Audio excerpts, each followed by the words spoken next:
crecimiento y evolución. La compone Blanca, que es el prepararnos psicóloga y nutricionista.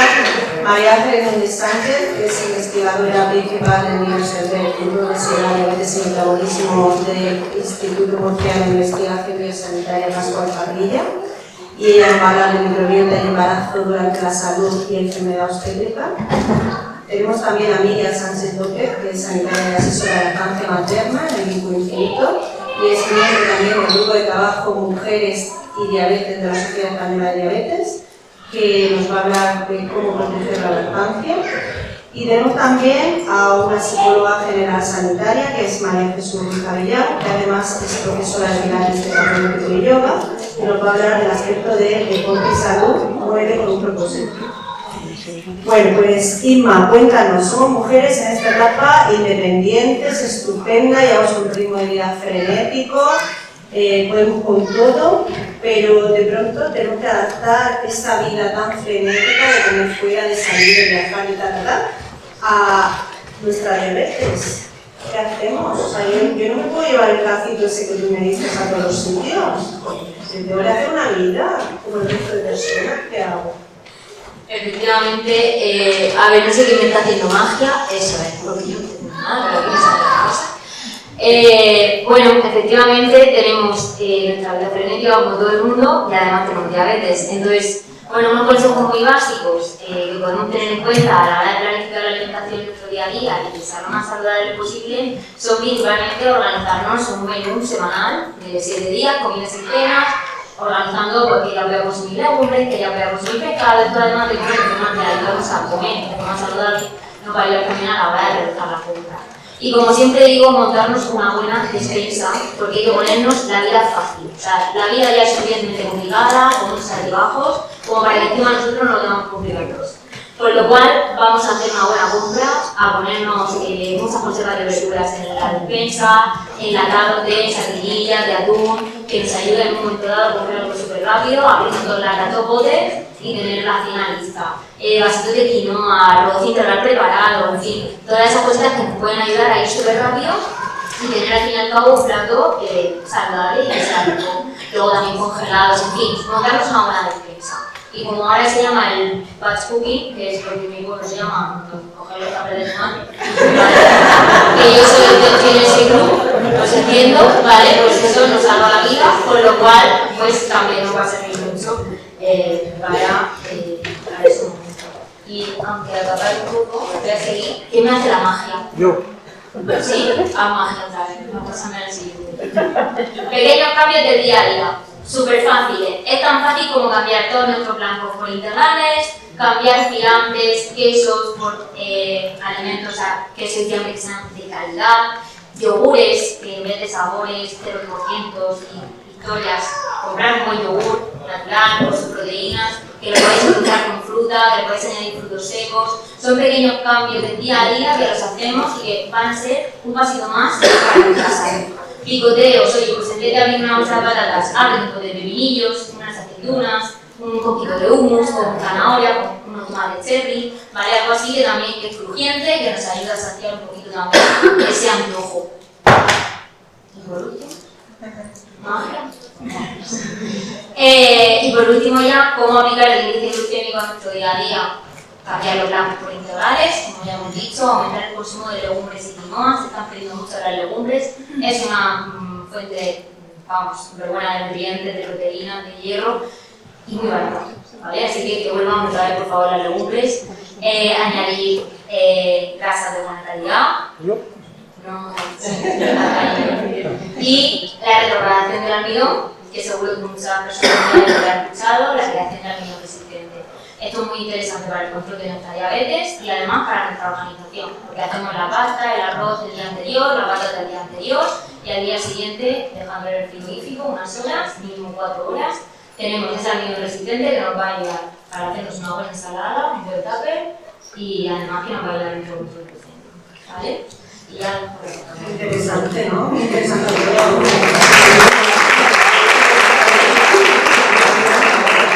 Pero Blanca, no todas, pero sí muchas, pensamos en algún momento en ser mamás.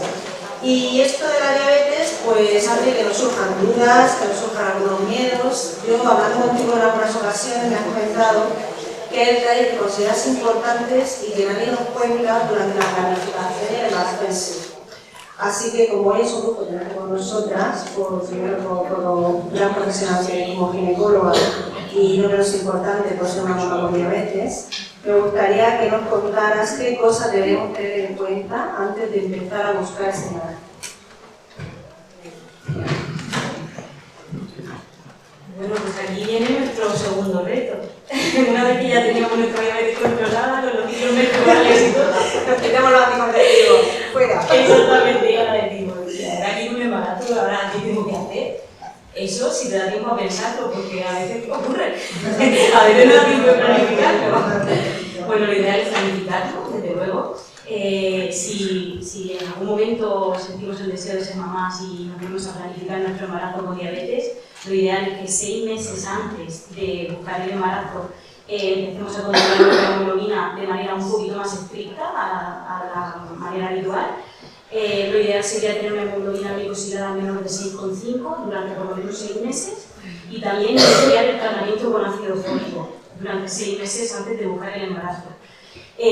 ¿Por qué es más importante en las mujeres con diabetes tomar el ácido fólico que en la población general?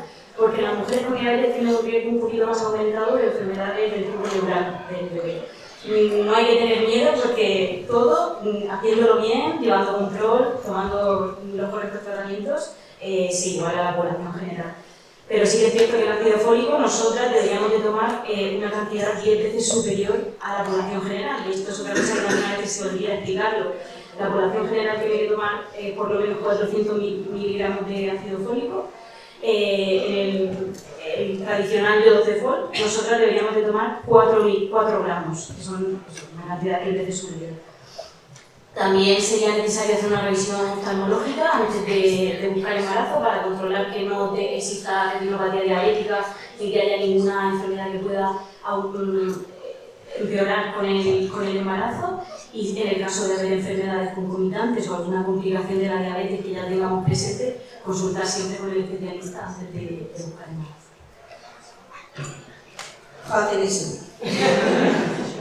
Hay que planificar, está claro que con diabetes mejor planificar. Bueno, María Ángeles, gracias, investigadoras como tú, como Inma, que también se está conociendo gracias a esa labor que estáis haciendo con la microbiota, cómo influye nuestro organismo. ¿Pueden los cambios que se dan en la microbiota materna ayudarnos a prevenir y a predecir el desarrollo de diabetes gestacional en mujeres que aún no presentan diabetes? Bueno, muchas gracias por invitarme. Este es un tema que está de bastante actualidad. Para los que no lo sepan, la microbiota son los microorganismos que conviven con nosotros y que son fundamentales para nuestra salud. Sin ellos tendríamos bastantes más problemas. El problema histórico que ha tenido la diabetes gestacional en este campo es que, como es transitoria, en la mayoría de los casos, se ha ignorado un poco. Se está empezando ahora a salir se está empezando a poner bastante enfoque en este tipo de estudios. Y sí que se está viendo que hay muchos cambios que pueden relacionarse con el desarrollo de diabetes gestacional, no solo cuando ya se diagnostica, sino incluso antes del embarazo, que es curioso. Lo que pasa es que como hay tanta variabilidad entre nosotros, hay tanta diferencia, no se ha encontrado todavía un marcador, pero se están haciendo muchísimas investigaciones en esa dirección y sí que es verdad que se están viendo bastantes cambios. Porque además hay que tener otra cosa en cuenta, que esto mucha gente no lo sabe, y es que en un estado de embarazo normal nuestra microbiota cambia, porque todos nosotros cambiamos. El ambiente que tiene que tener el cuerpo tiene que ser de tolerancia hacia el bebé, entonces se suprime, nuestro sistema inmune no funciona tan bien porque tiene que ser tolerante, y eso también afecta a la microbiota. Entonces, en una embarazada normal, normoglucémica, la microbiota se asemeja a un síndrome metabólico, porque además necesita suplir unas necesidades nutricionales tanto de la madre como del bebé pues eso se ve agravado en la presencia de diabetes gestacional, y sí que parece que se están viendo algunos cambios en esa microbiota en determinadas especies, en la abundancia, o sea, en el número de bacterias que hay, en la diversidad, en el número de bacterias distintas que hay, pero todavía no se ha encontrado ese marcador, y esa es una de las líneas en las que se está trabajando en la actualidad. Pues nada, os dejamos investigar, que es muy interesante el problema. Y bueno, Inma, vamos a preguntarte también, ¿cómo podemos adaptar nuestra alimentación a esos cambios hormonales que se producen en el embarazo? ¿No son pocos? No. Bueno, pues en este caso, como me ha comentado Blanca, nuestra leucemia es mi hermana María. En el embarazo va a haber una notable resistencia a la insulina que va a ir creciendo a partir del segundo trimestre, y va a ser ya bastante más acentuada en el tercer trimestre. Con lo cual aquí pues también hay que ir adaptando esa alimentación, esos hidratos de carbono, a estas fases del embarazo, ¿no? A estos trimestres. Entonces aquí los hidratos de carbono, evidentemente también, de nuevo, elegimos hidratos de carbono de calidad, ricos en fibra, mantendremos esa cantidad adecuada en cada trimestre, elegiremos también proteínas de calidad, grasas de calidad, y también prestaremos especial atención a esas vitaminas y minerales que ha comentado Blanca en cuanto a hierro, yodo, vitamina B12, B9, y bueno, pues en ese caso, principalmente esa resistencia a la insulina que también va a haber. Con los ciclos hormonales al final varía la resistencia a la insulina, con lo cual el hidrato de carbono hay que tratarlo diferente. Vamos a ver. Muy bien.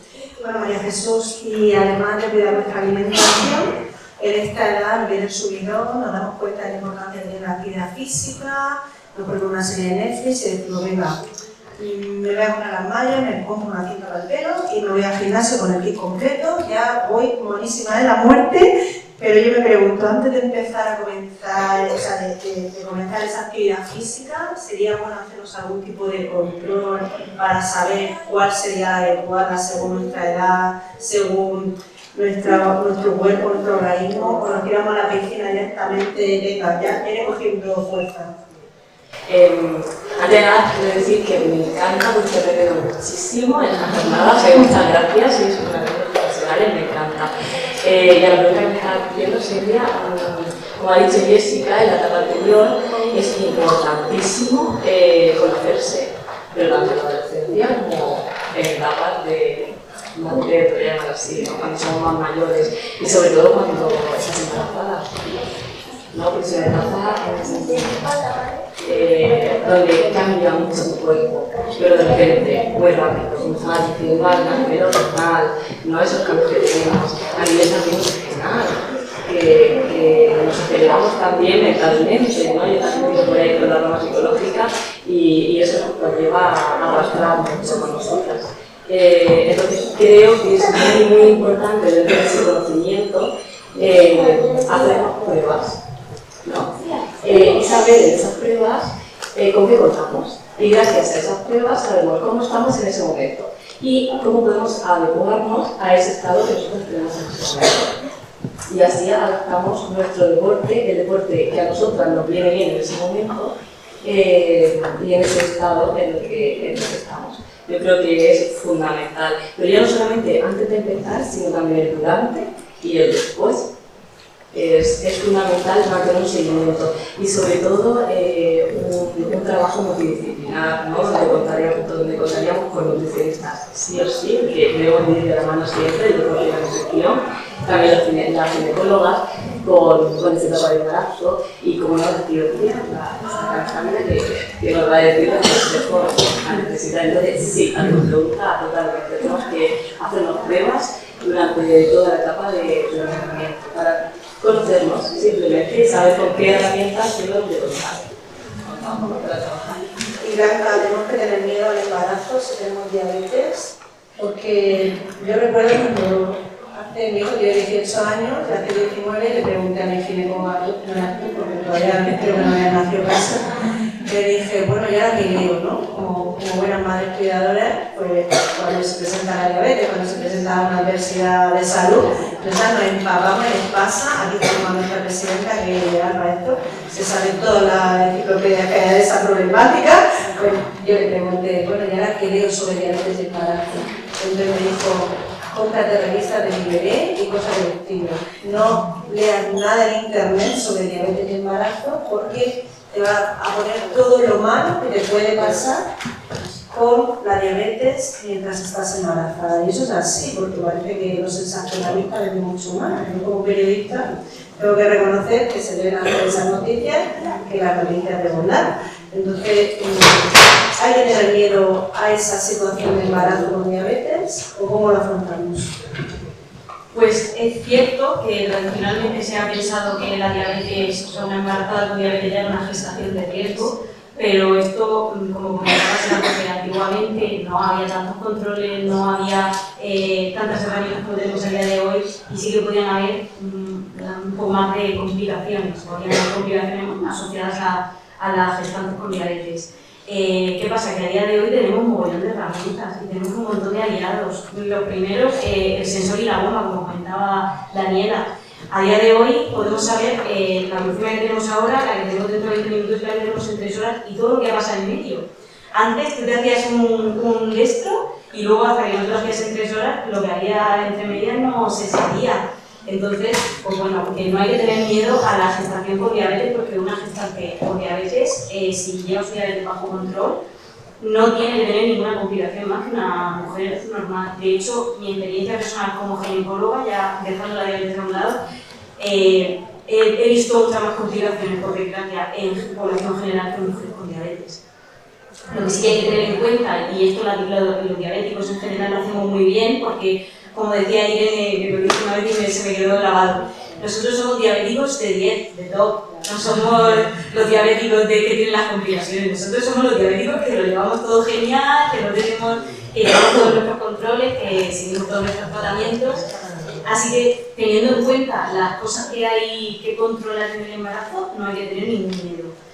Dos cosas muy importantes. Bueno, si la gestación ha sido planificada durante los 6 meses previos, sí que es importante optimizar el control glucémico durante las 10 primeras semanas, conseguir esa hemoglobina menor de 6,5 y sobre todo que esa hemoglobina no sea en base de tener un pico de 300, otro de 60, sino el factor más importante para no tener complicaciones en nuestro bebé ni nosotras durante un embarazo es el tiempo en rango.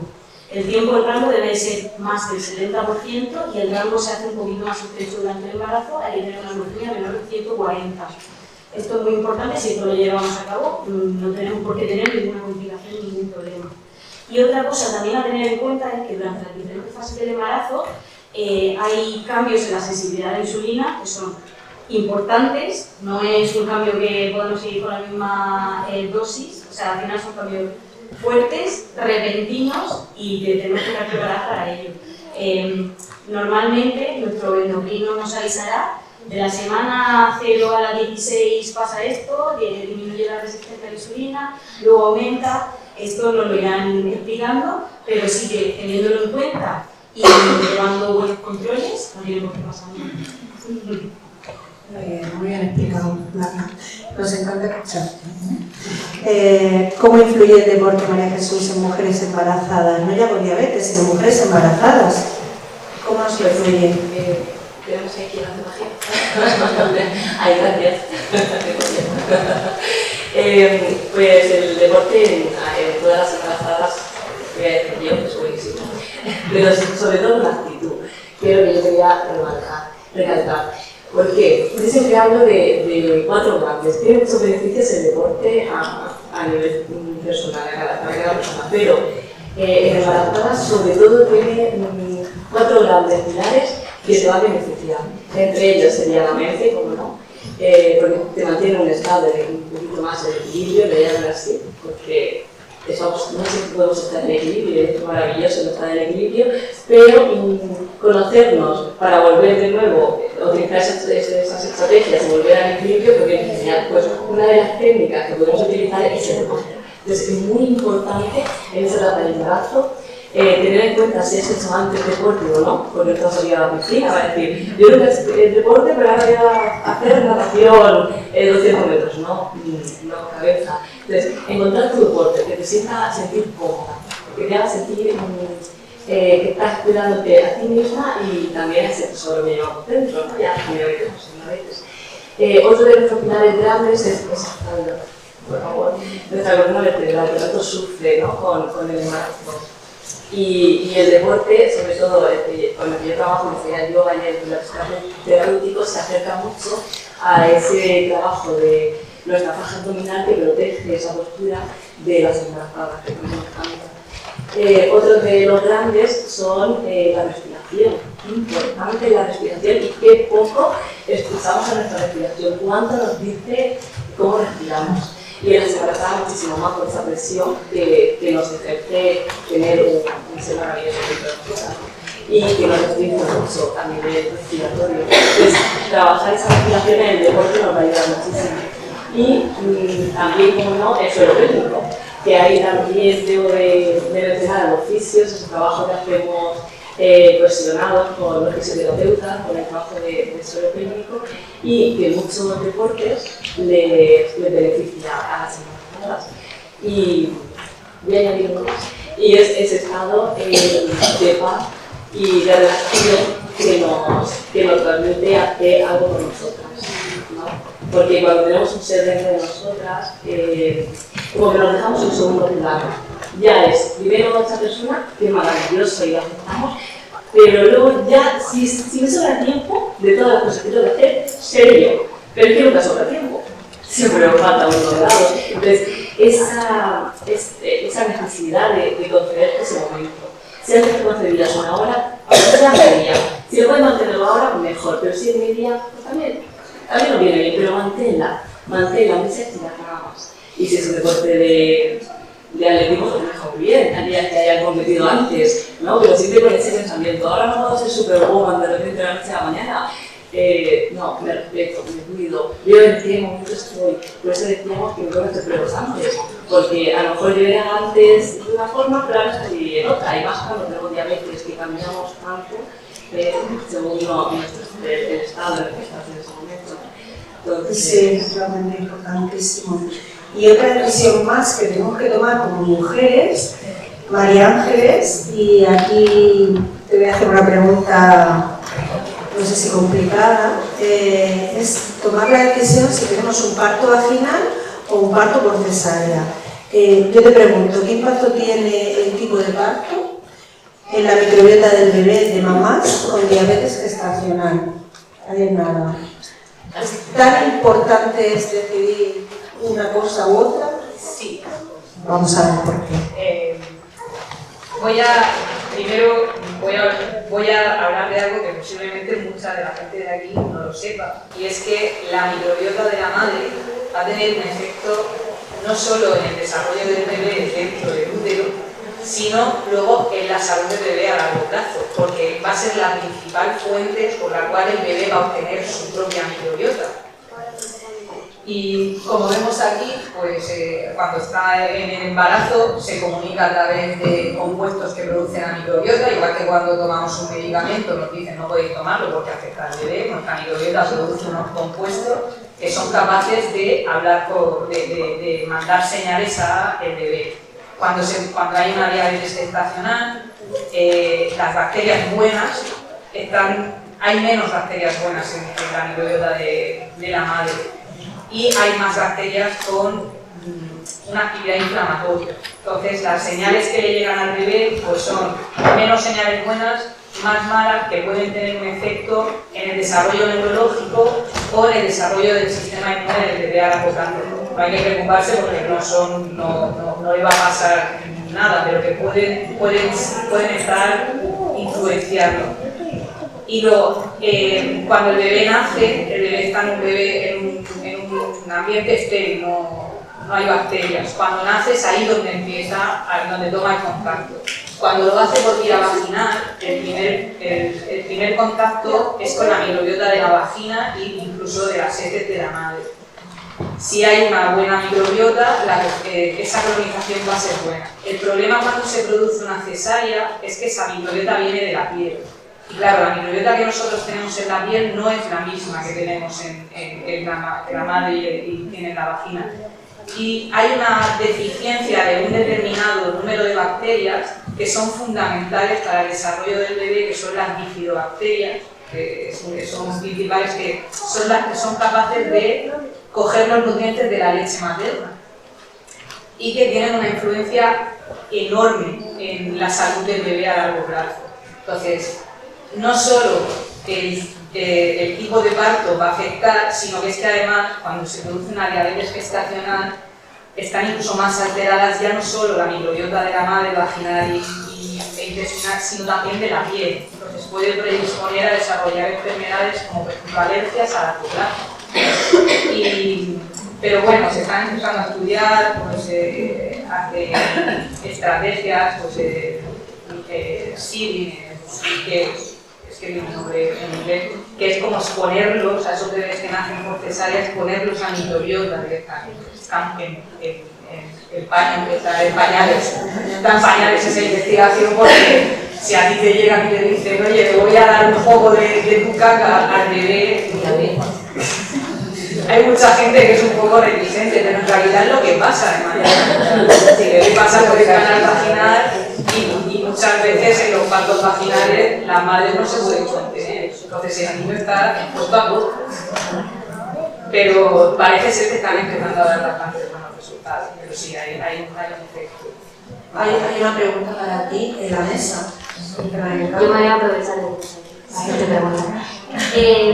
Claro, yo cuando he transmitido eso a mamás en plan de cesárea, la microbiota del bebé cambia, o sea, no es la misma que en parto vaginal, etc., ¿no?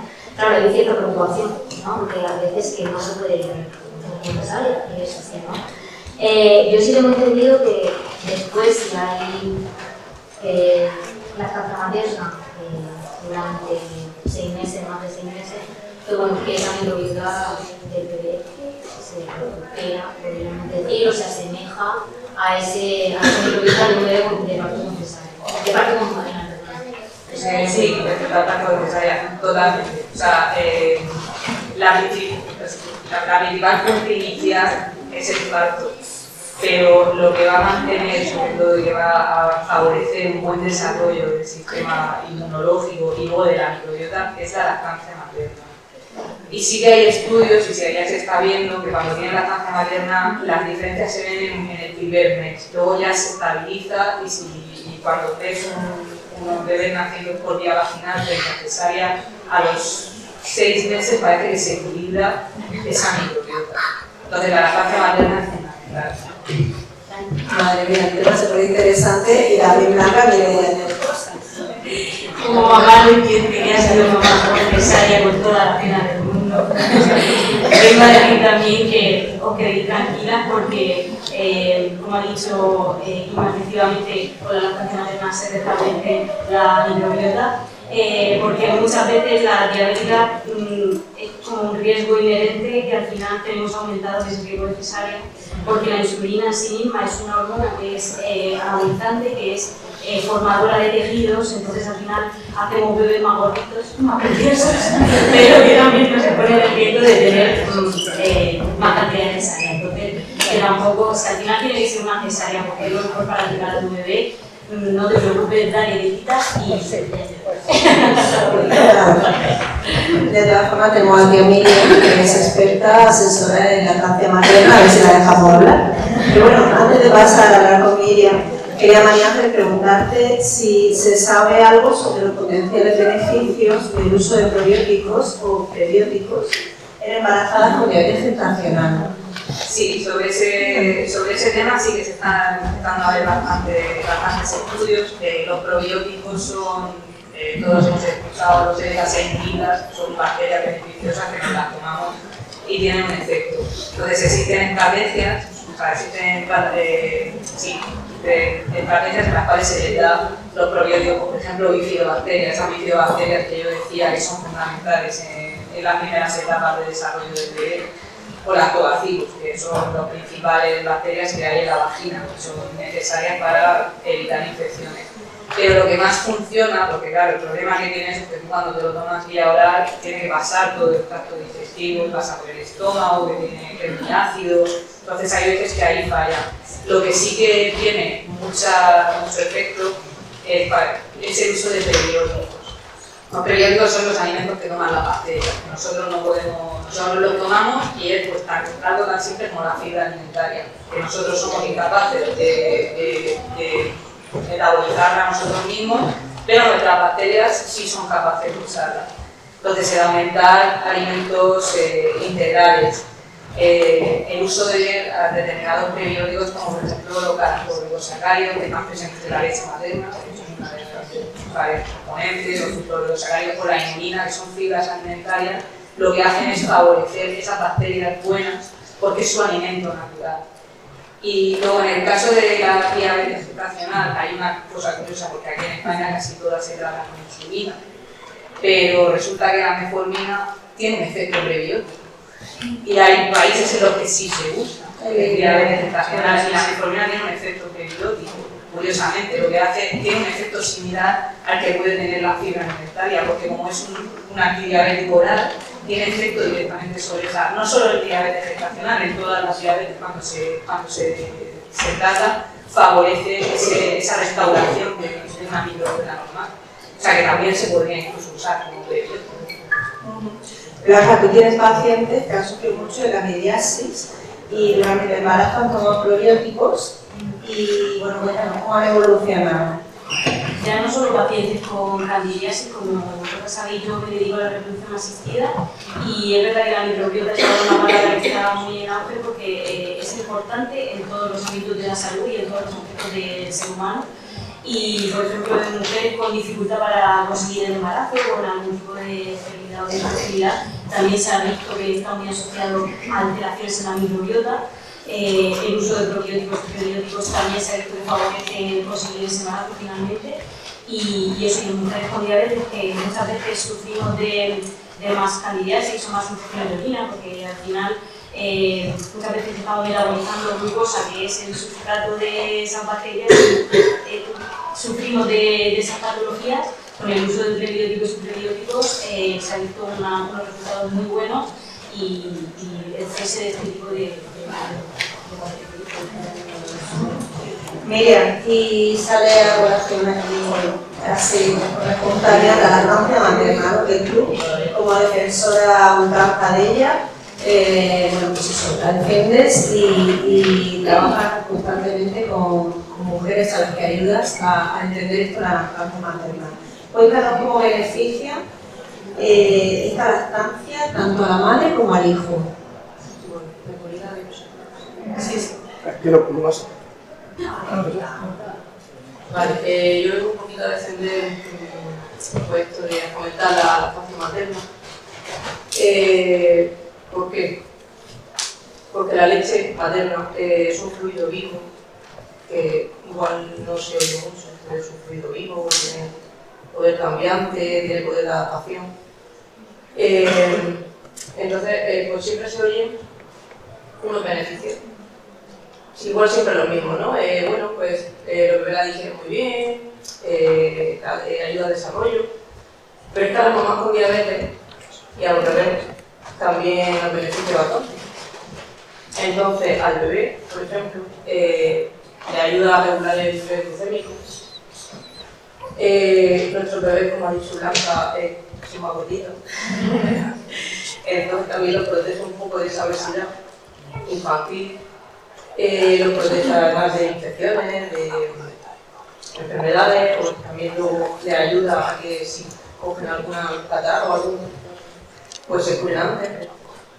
Y bueno, también los protege del riesgo de desarrollar en un futuro diabetes tipo 2. La lactancia materna a nosotras también nos beneficia bastante, hace que el útero, por las contracciones de la succión del bebé, vuelva otra vez a su forma y sitio. Esto se conoce como entuerto. A lo mejor las que han tenido un solo bebé no, en el primer parto pues no lo han notado, yo no noté nada de eso, pero dicen que en el segundo ya se nota más.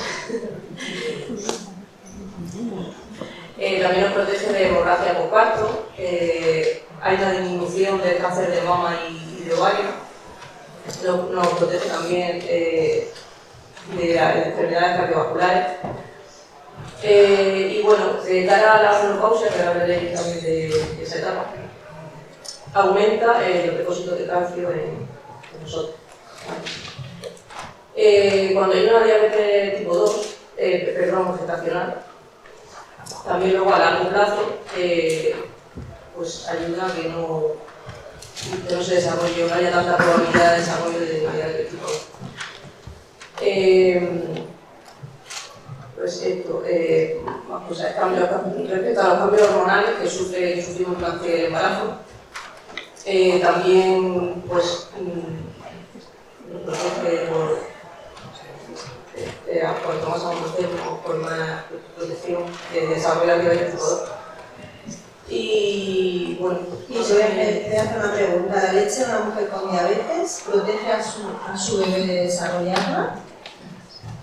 sí, Qué importante, ¿no? O sea, ese sí debe ser muy rotundo, ¿no? O sea, si me dicen que mi bebé puede ir a tener diabetes, que me quiere, no sé. Cuéntanos eso un poquito más. vale, pues la lactancia materna nos ofrece beneficios, como hemos dicho, pero no elimina el riesgo al 100%, ¿vale? Podemos intentarlo todo, cuanto más intentemos con nuestros hijos, pues vaya mejor. Pero bueno, siempre hay una predisposición genética, unos antecedentes de diabetes tipo 1, y también hay que cuidar mucho el estilo de vida y la alimentación, ¿vale?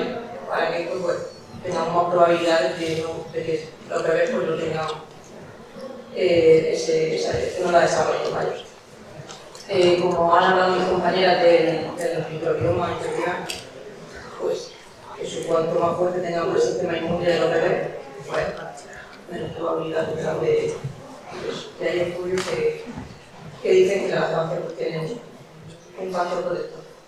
Y mira, entonces, ¿qué podemos hacer para proteger la lactancia materna? Pues educar, fomentarla, ayudar a estas mamás a que pues, tengan sus herramientas, tengan su apoyo, su acompañamiento y opten o intenten optar por una lactancia materna exclusiva, si puede ser y si no puede, tenemos que hacer la vista, no pasa nada.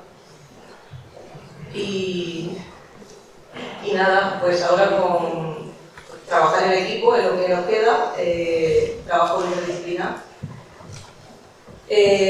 Ahora con los sistemas de bomba de insulina, sensores y todo esto, se nos facilita bastante el trabajo, aunque estamos ahí para 24/7. Y nada, pues esto, apoyo y apoyo. Creo que Blanca también quiere intervenir. Sí. No puede estar callada. Esta es una cosa que creo que es importante. Hablábamos antes de los enemigos y los aliados de la diabetes, y la lactancia materna es una aliada también de nuestra diabetes. Porque una vez que damos a luz, esto sí es una cosa importante de COFAS, que también es muy curiosa, al cesar tan repentinamente todas las hormonas del embarazo, caen también nuestros requerimientos de insulina. De hecho, necesitamos la mitad de insulina que antes de habernos quedado embarazadas, y cada vez que damos el pecho nos baja el azúcar. O sea, que también es importante que antes de dar el pecho te controle la glucemia que tienes, si estás un poquito bajita a tomar algo, porque en eso a nuestro bebé y nuestro pecho nos ayudan a controlar nuestra glucemia. El pecho que es un órgano Importantísimo que acaba de decir, yo soy experimentada. Yo lo que dejé de poner insulina y además tenía 23 de glucosa, casi no nada. Y era una etapa dura, dando pecho, pero bueno, ahí aguanté, una campeona, 2 años y medio de dar pecho ni nada. Y bueno, María Jesús, estamos ya hablando de después de dar a luz. Es importante seguir realizando esa actividad física porque estamos hechas polvo después de dar a luz. ¿Cómo vamos a hacer ejercicio? Si acabamos de dar a luz y estamos que no podemos hacerlo aquí. Sí, es muy importante, pero no directamente, te tienes que dar el momento. Tu cuerpo te dice el momento ideal para empezar de nuevo a hacer deporte, porque habrá mujeres que han dado a luz y necesitan quizá esa cuarentena, siempre se dice, hay personas que necesitan menos, porque también según el deporte al que nos necesitamos, ¿no? El que nos gusta, el que nos gusta nuestro cuerpo, pero sobre todo hay que tener en cuenta que forma parte de toda tu vida. cuidado y eso no podemos negarnos nuestro autocuidado, aunque sean unos minutitos de estiramiento, porque yo el deporte o el ejercicio lo veo así, el simple hecho de tirarte en el suelo, contemplar tu techo y estirarte un poco. Ya está, para mí eso, y muchas mamás que acaban de dar a luz, que seguramente se identifiquen, eso te abre, es tu momento, han sido 10 minutos, sí, pero me he estirado. Me puedo estar, no sé, 3 horas dando el pecho no sé cómo, y tengo que preguntar a mi asesora de un poco, estoy 3 horas que no sé, enranjada en un sofá o en una silla, o no sé cómo ponerme, y después de esas 3 horas te coges, te estiras boca arriba en el suelo, tu espalda hace y se te abre el mundo. Ya está, concédetelo. Escucha tu cuerpo y porfa, siempre ponte en las mejores manos, en esas manos que sabes que te van a conocer. Pero sí, no dejes de hacer deporte, entendiendo eso como deporte, claro. Muy bien, bueno, Enrique María Jesús también acaba de dar luz. Sí, por eso se me nota que... Bueno, es un placer, Vanessa, muchas gracias. Vamos a pasar a